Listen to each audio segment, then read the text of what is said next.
భారత సంవిధానము భాగము 1 సంఘము మరియు దాని రాజ్యక్షేత్రము. ఆర్టికల్ 1 ఇండియా అనగా భారతదేశము రాజ్యముల సంఘమై ఉండును. అందలి రాజ్యములు రాజ్యక్షేత్రములు 1వ అనుసూచియందు నిర్దిష్టమైనట్లుండును.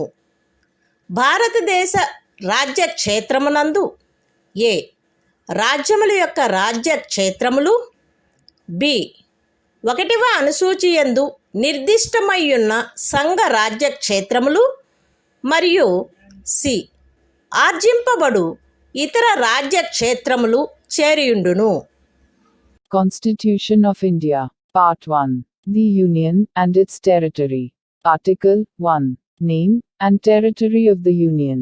India, that is Bharat, shall be a union of states. The states, and the territories, thereof, shall be as specified in the first schedule. The territory of India, shall comprise, the territories of the states, the union territories, specified in the first schedule, and such other territories, as may be acquired.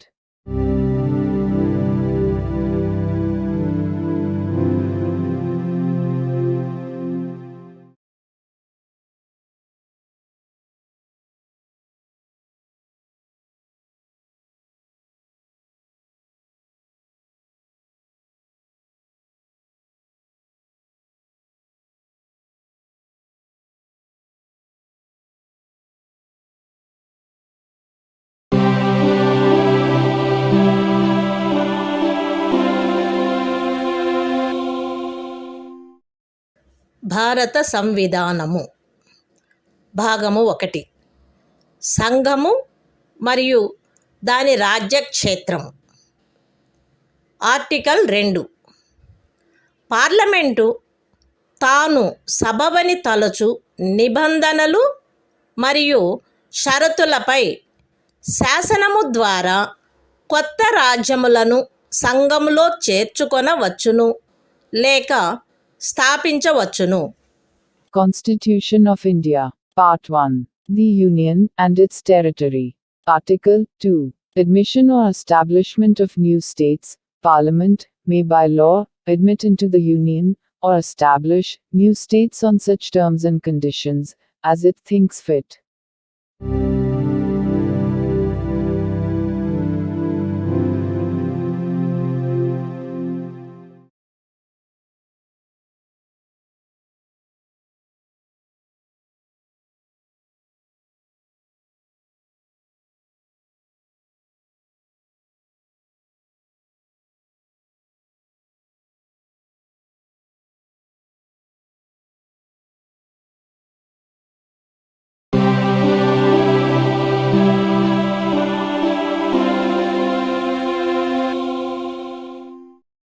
భారత సంవిధానము భాగము 1 సంఘము మరియు దాని రాజ్యక్షేత్రము.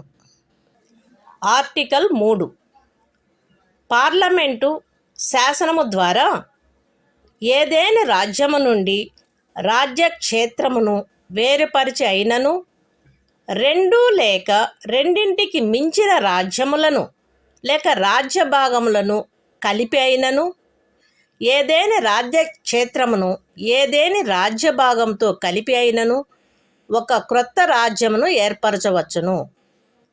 B ఏదేని రాజ్యం యొక్క విస్తీర్ణమును పెంచవచ్చును. C ఏదేని రాజ్యం యొక్క విస్తీర్ణమును తగ్గించవచ్చును. డి ఏదేని రాజ్యం యొక్క సరిహద్దులను మార్చవచ్చును. ఈ ఏదేని రాజ్యం యొక్క పేరును మార్చవచ్చును.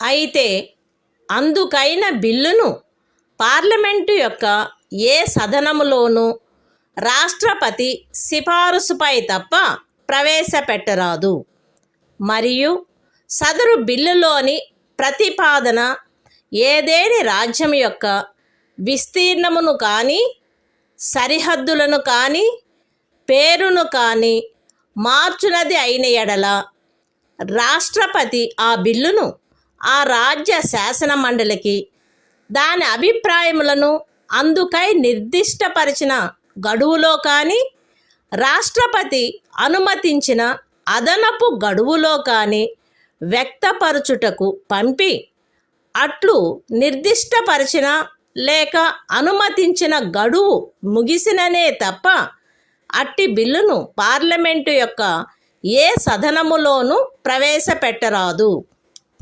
ఎక్స్ప్లెనేషన్ 1. ఈ ఆర్టికల్లో ఏ నుండి ఈ వరకు గల ఖండములలో రాజ్యము అను పదమునందు సంఘ రాజ్య క్షేత్రము చేరియుండును.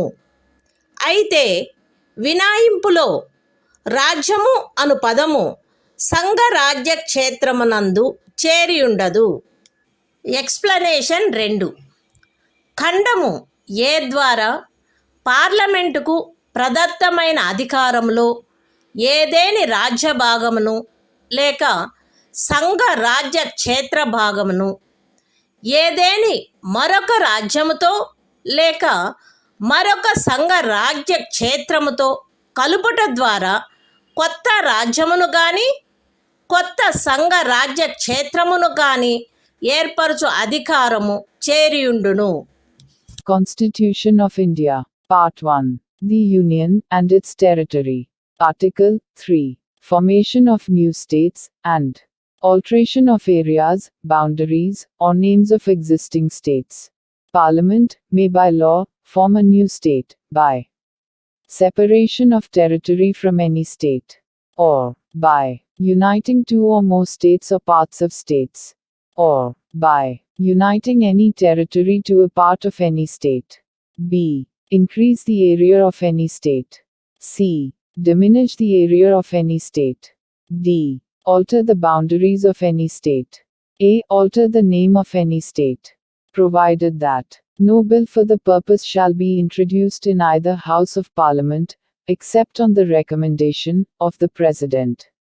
And unless, where the proposal contained in the bill affects the area, boundaries or name of any of the states, the bill has been referred by the President to the legislature of that state for expressing its views thereon within such period, as may be specified in the reference, or within such further period as the President may allow, and the period so specified or allowed has expired. Explanation 1. In this article, in clauses A to A, state includes a union territory, but in the proviso, state does not include a union territory. Explanation 2. The power conferred on Parliament by Clause A includes the power to form a new state or union territory by uniting a part of any state or union territory to any other state or union territory.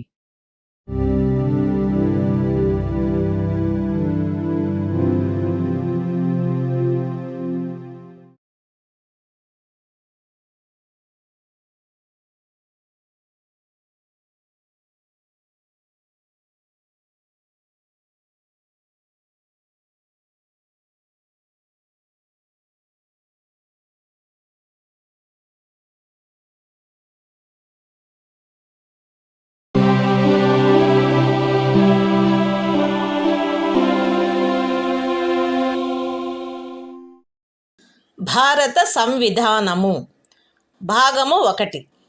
సంఘము మరియు దాని రాజ్యక్షేత్రము. Article 4.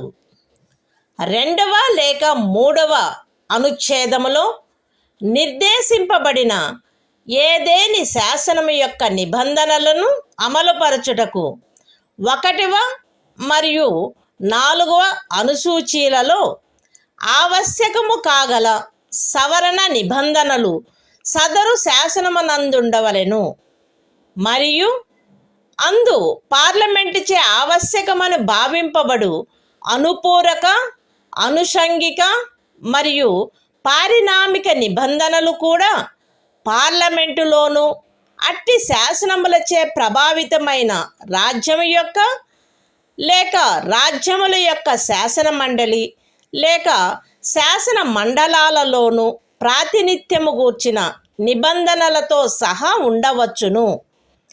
పైన చెప్పబడిన ఏ శాసనమైనను 368వ అనుచ్ఛేదము నిమిత్తము ఈ సంవిధానం యొక్క సవరణగా భావింపబడరాదు. Constitution of India. Part 1. The Union and its territory. Article 4. Laws made under Articles 2 and 3. To provide for the amendment of the first and the fourth schedules, and supplemental, incidental and consequential matters. Any law referred to in Article 2 or Article 3 shall contain such provisions for the amendment of the first schedule and the fourth schedule as may be necessary to give effect to the provisions of the law, and may also contain such supplemental, incidental and consequential provisions, including provisions as to representation in Parliament, and in the legislature, or legislatures of the state, or states affected by such law, as Parliament may deem necessary. No such law, as aforesaid, shall be deemed to be an amendment of this Constitution, for the purposes of Article 368.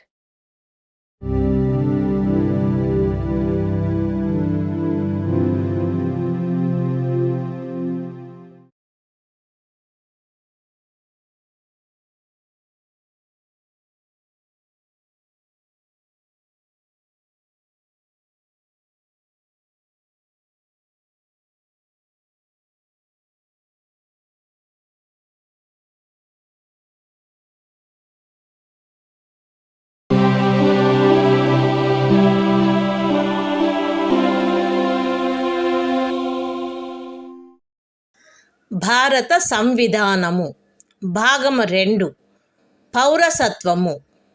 Article 5. ఈ సంవిధాన ప్రారంభమున ఎవరేని వ్యక్తి భారతదేశ రాజ్య క్షేత్రమున నివాస స్థలము కలిగియుండి మరియు భారతదేశ రాజ్య క్షేత్రంలో జన్మించి ఉండినచో, లేక ఆ వ్యక్తి యొక్క తండ్రి గాని తల్లి గాని భారతదేశ రాజ్య క్షేత్రంలో జన్మించి ఉండినచో, లేక సంవిధాన ప్రారంభమునకు అవ్యవహిత పూర్వము 5 సంవత్సరములకు తక్కువ కాకుండా ఆ వ్యక్తి భారతదేశ రాజ్య క్షేత్రంలో సాధారణముగా నివసించుచుండినచో అతడు భారతదేశ పౌరుడగును. Constitution of India. Part 2. Citizenship. Article 5. Citizenship at the commencement of the Constitution. At the commencement of this Constitution, every person who has his domicile in the territory of India, and who was born in the territory of India, or either of whose parents was born in the territory of India, or who has been ordinarily resident in the territory of India for not less than 5 years immediately preceding such commencement, shall be a citizen of India.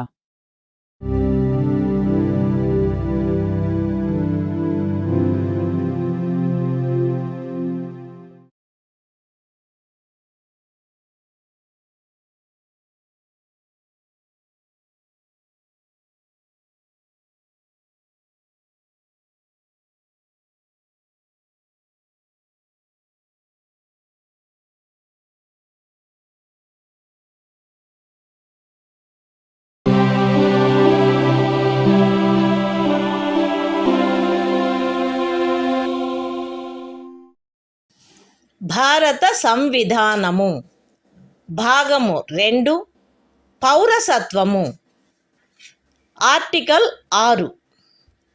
5వ అనుచ్ఛేదములో ఏమి ఉన్నప్పటికీ ఇప్పుడు పాకిస్తాన్లో చేరియున్న రాజ్య క్షేత్రము నుండి భారతదేశ రాజ్య క్షేత్రమునకు వలస వచ్చిన వ్యక్తి ఆదిలో అది శాసింపబడినట్టి ఇండియా ప్రభుత్వ చట్టము 1935లో నిర్వచించబడిన ఇండియాలో అతడు గాని అతని తల్లిదండ్రుల్లో ఎవరైనా కానీ అతని అవ్వ తాతలలో ఎవరైనా కానీ జన్మించి ఉండినచో మరియు అట్టి వ్యక్తి 1948 జూలై 19వ దినమునకు పూర్వము వలస వచ్చిన సందర్భంలో అతడు వలస వచ్చిన తేదీ నుండి భారతదేశ రాజ్య క్షేత్రంలో సాధారణముగా నివసించుచుండినచో లేక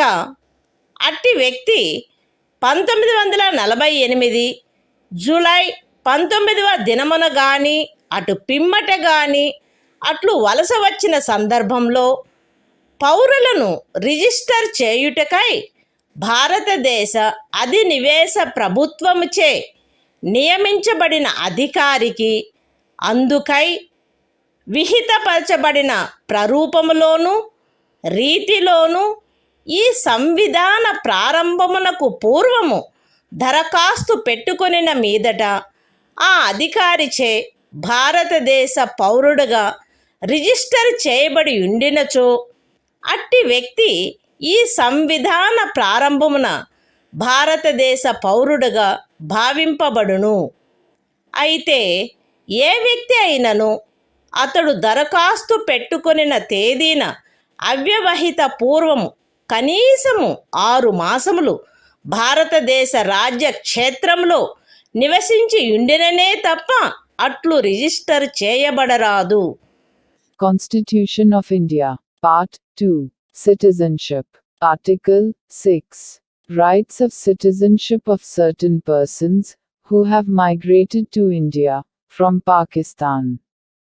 Notwithstanding anything in Article 5, a person who has migrated to the territory of India from the territory now included in Pakistan shall be deemed to be a citizen of India at the commencement of this Constitution, if he, or either of his parents, or any of his grandparents, was born in India, as defined in the Government of India Act, 1935 as originally enacted.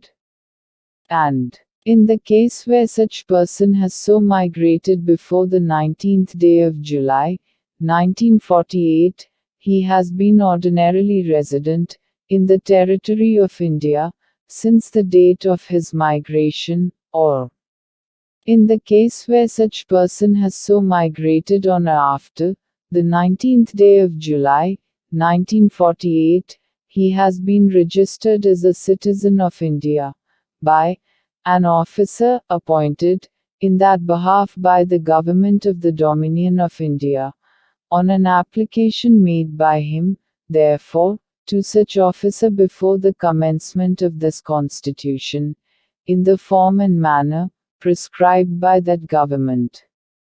Provided that no person shall be so registered, unless he has been resident in the territory of India for at least 6 months immediately preceding the date of his application.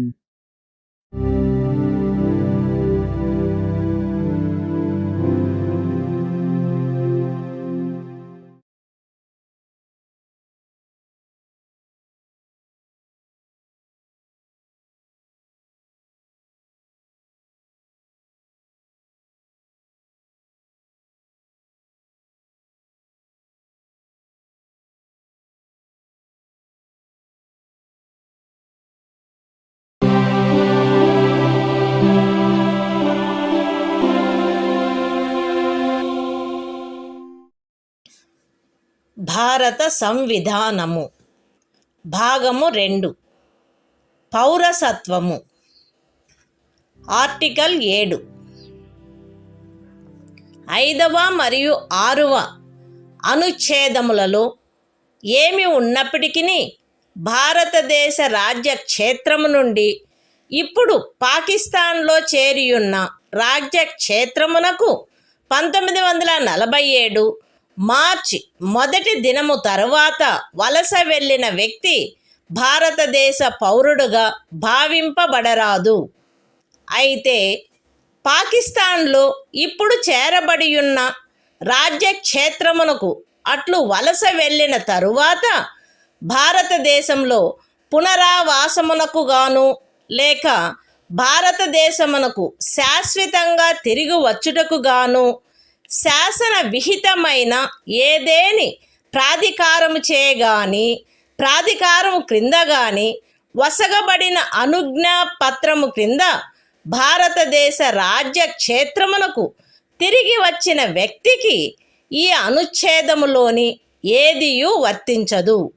మరియు అట్టి ప్రతి వ్యక్తి 6వ అనుచ్ఛేదము యొక్క ఖండము B నిమిత్తము 1948 July 19వ దినము తరువాత భారతదేశ రాజ్య క్షేత్రమునకు వలస వచ్చినట్లు భావింపబడవలెను.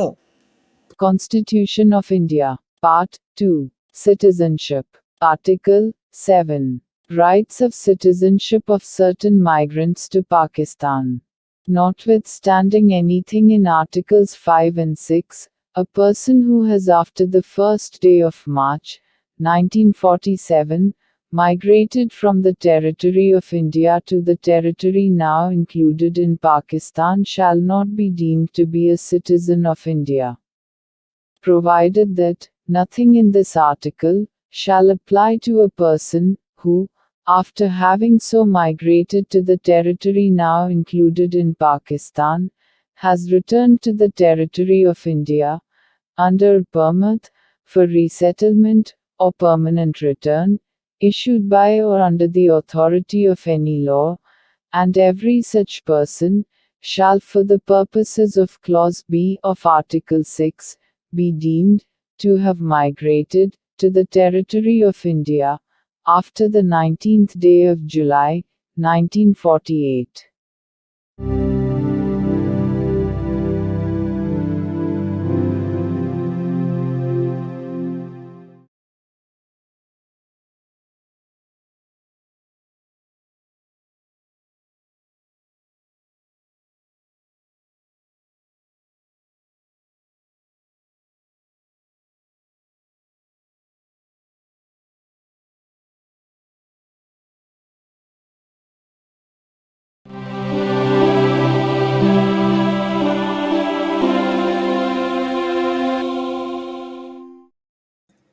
భారత సంవిధానము భాగము 2 పౌరసత్వము ఆర్టికల్ 8 5వ అనుచ్ఛేదములో ఏమి ఉన్నప్పటికీ ఒక వ్యక్తి కానీ అతని తల్లిదండ్రుల్లో ఎవరైనా కానీ అతని అవ్వాతాతలలో ఎవరైనా కానీ ఆదిలో అధిశాసించబడినట్టి ఇండియా ప్రభుత్వ చట్టము 1935లో నిర్వచింపబడిన ఇండియాలో జన్మించి ఉండి అట్లు నిర్వచింపబడిన ఇండియా వెలుపల ఏ దేశమందైనను సాధారణముగా నివసించుచున్నచో తనను భారతదేశ పౌరునిగా రిజిస్టర్ చేయవలసినదని భారతదేశ అధినివేశ ప్రభుత్వముచే లేక భారత ప్రభుత్వముచే విహితపరచబడిన ప్రరూపములోను రీతిలోను ఈ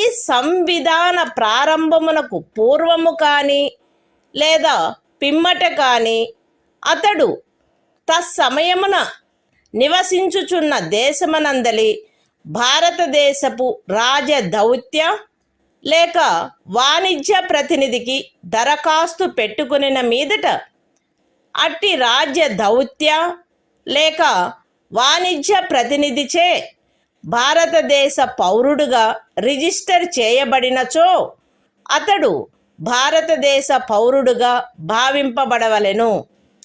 Constitution of India, Part 2, Citizenship, Article 8, Rights of citizenship of certain persons of Indian origin, residing outside India. Notwithstanding anything in Article 5, any person who are either of whose parents, or any of whose grandparents, was born in India, as defined in the Government of India Act, 1935 as originally enacted, and who is ordinarily residing in any country, outside India, as so defined, shall be deemed to be a citizen of India, if he has been registered as a citizen of India by the diplomatic or consular representative of India in the country where he is for the time being residing. On an application made by him therefore to such diplomatic or consular representative, whether before or after the commencement of this Constitution, in the form and manner prescribed by the Government of the Dominion of India, or the Government of India.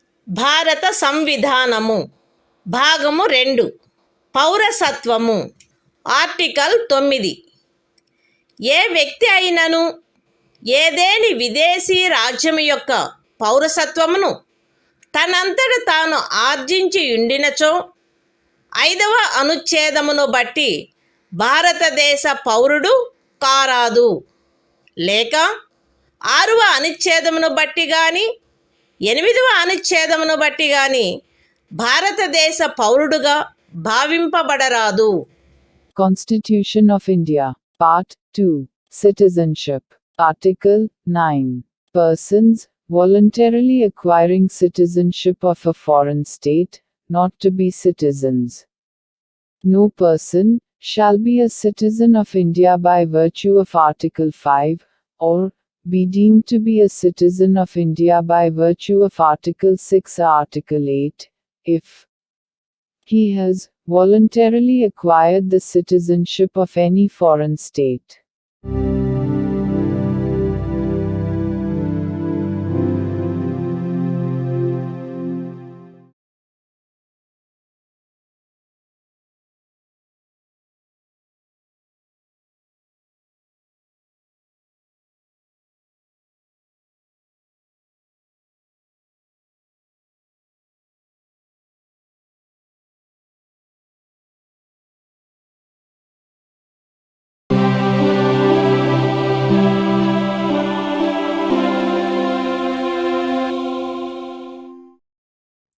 భారత సంవిధానము భాగము 2 పౌరసత్వము article 10 ఈ భాగంలోని పూర్వగామి నిబంధనలలో దేని కిందైనను భారతదేశ పౌరుడగు లేక అట్టి పౌరుడుగా భావింపబడు ప్రతి వ్యక్తియు పార్లమెంటుచే చేయబడు ఏదేని శాసనము యొక్క నిబంధనలకు అత్యధీనమై అట్టి పౌరుడుగా కొనసాగవలెను. Constitution of India, Part 2, Citizenship, Article 10. Continuance of the rights of citizenship. Every person who is or is deemed to be a citizen of India, under any of the foregoing provisions of this part shall, subject to the provisions of any law that may be made by Parliament, continue to be such citizen.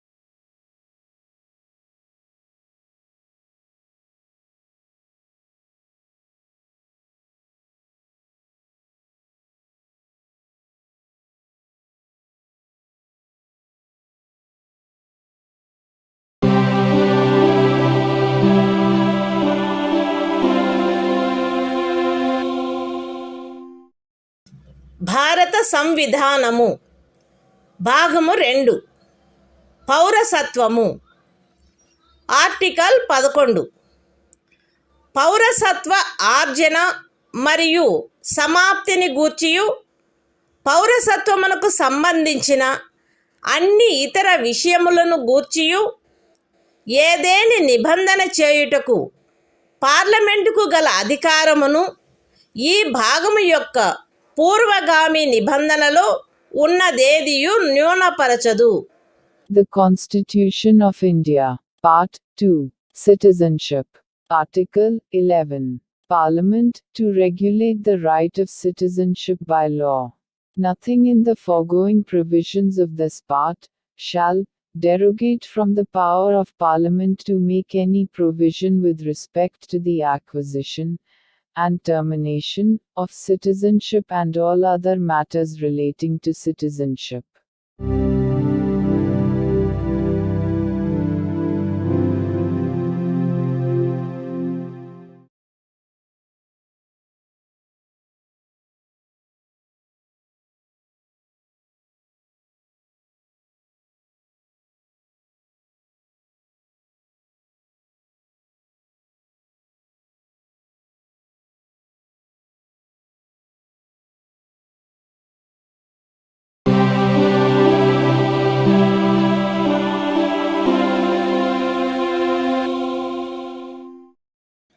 భారత సంవిధానము భాగము 3 మౌలిక హక్కులు సాధారణ విషయములు. Article 12. ఈ భాగంలో సందర్భము అన్యదా అపేక్షించిననే తప్ప రాజ్యము అను పదములో భారతదేశం యొక్క ప్రభుత్వము మరియు పార్లమెంటు, ప్రతి రాజ్యం యొక్క ప్రభుత్వము మరియు శాసనమండలి మరియు భారతదేశ రాజ్య క్షేత్రంలోనున్న లేక భారత ప్రభుత్వం యొక్క నియంత్రణలో ఉన్న సమస్త స్థానిక లేక ఇతర ప్రాధికారులు చేరియుండును. Constitution of India, Part 3. Fundamental Rights. General. Article 12. Definition. In this part, unless the context otherwise requires, the state includes the government and Parliament of India, and the government and the legislature of each of the states, and all local or other authorities within the territory of India, or under the control of the Government of India.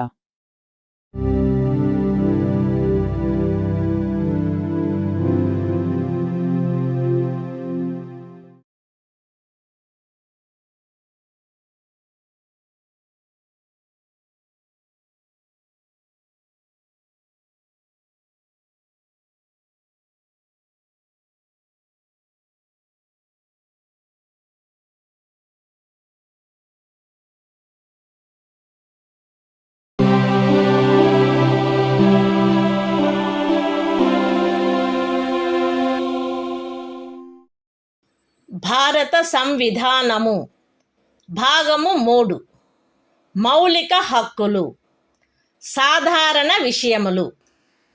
Article 13. ఈ సంవిధాన ప్రారంభమునకు అవ్యవహిత పూర్వము భారతదేశ రాజ్య క్షేత్రంలో అమలులోనున్న శాసనములన్నీయు ఈ భాగములోని నిబంధనలకు ఎంతవరకు అసంగతముగా నుండునో అంతవరకు ప్రభావశూన్యమగును. రాజ్యము ఏ శాసనమునైనను ఈ భాగముచే ప్రదత్తమైన హక్కులను తీసివేయనట్లుగా లేక కుంచునట్లుగా చేయరాదు, మరియు ఈ ఖండము ఉల్లంఘన మేరకు ప్రభావశూన్యమగును.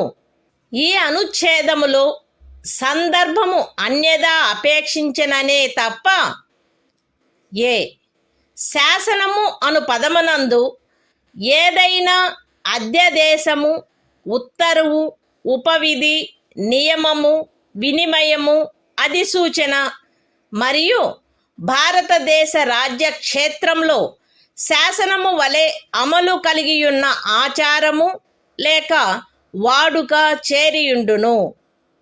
బి అమలులోనున్న శాసనములు అను పదబంధంలో ఈ సంవిధాన ప్రారంభమునకు పూర్వము భారతదేశ రాజ్య క్షేత్రమునందలి ఏదేని శాసన మండలిచే లేక ఇతర సమర్థ ప్రాధికారిచే పాస్ చేయబడి లేక కావింపబడి అంతకు ముందు రద్దు కాని శాసనములు అట్టి ఏ శాసనమైనను అందలి ఏ భాగమైనను అప్పుడు పూర్తిగా కానీ కొన్ని ప్రత్యేక ప్రాంతాలలో కానీ అమలులో లేనప్పటికీ చేరియుండును.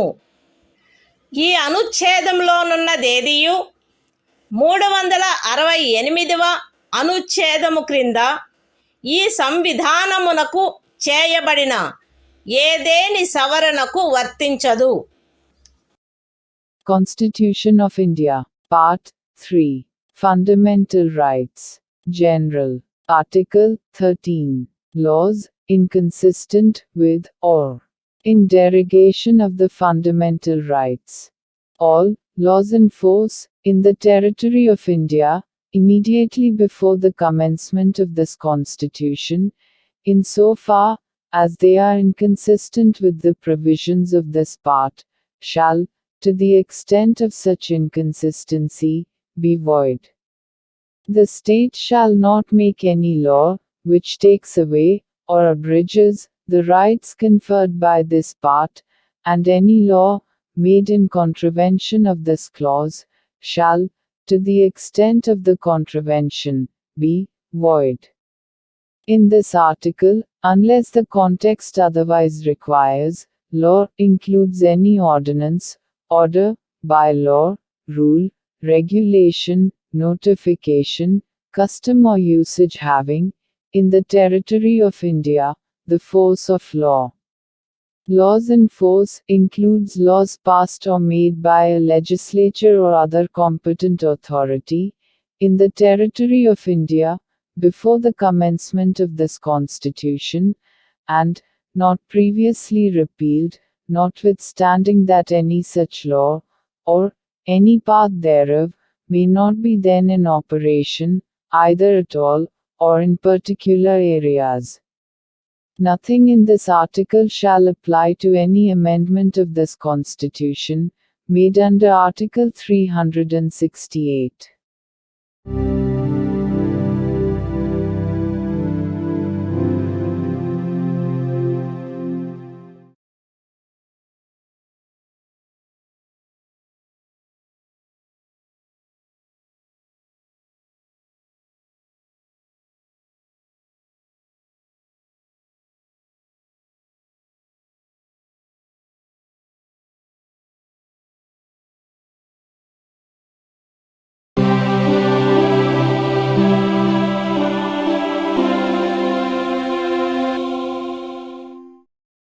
భారత సంవిధానము భాగము 3 మౌలిక హక్కులు సమానత్వమునకు హక్కు. ఆర్టికల్ 14 రాజ్యము భారతదేశ రాజ్య క్షేత్రమునందు శాసన దృష్టిలో సమానత్వమును లేక శాసనముల వలన సమాన రక్షణను ఏ వ్యక్తికిని నిరాకరించరాదు. Constitution of India, Part 3, Fundamental Rights, Right to Equality, Article 14, Equality before law. The state shall not deny to any person equality before the law, or the equal protection of the laws within the territory of India.